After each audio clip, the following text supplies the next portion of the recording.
तो बसतो, तो फसतो, तरी गालातच हसतो. 1.5, 5, 7, 11 सांगाल तेवढे दिवस बसतो. तो बसतो, तो फसतो, तरी गालातच हसतो. 1.5, 5, 7, 11 सांगाल तेवढे दिवस बसतो.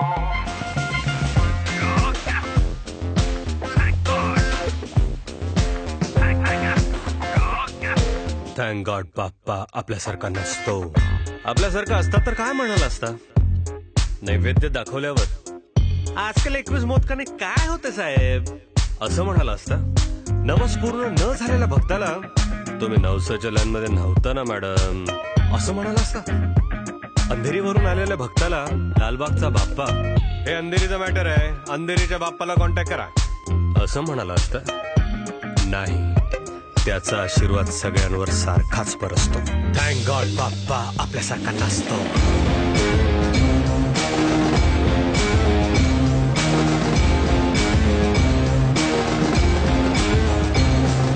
त्याच्या नावाखाली आम्ही धंदा थाटलाय. एक असलं तरी त्याला मंडळांमध्ये वाटलाय.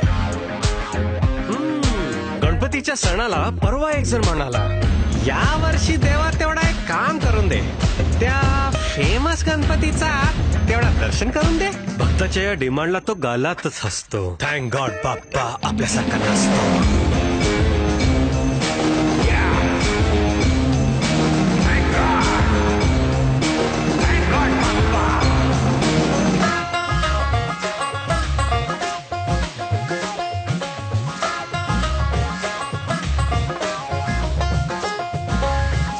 आशीर्वादाचं त्याने पॅकेज दिलं असतं. माझ्या बरोबर शंकराचे आशीर्वाद फक्त 20,000. ग्रुप नवस केला तर डिस्काउंट दिला असता.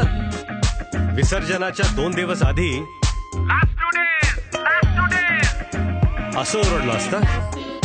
नाही नाही नाही, भक्तीच्या धंद्यात त्याला इंटरेस्ट नसतो. थँक गॉड बाप्पा आपल्यासारखा नसतो. त्याची उंची पोटात मोजणारे आपण, भक्ती सोडून शक्ती दाखवणारे आपण. जो आपल्याला वाचवत आलाय त्याला आपल्यापासून वाचवा.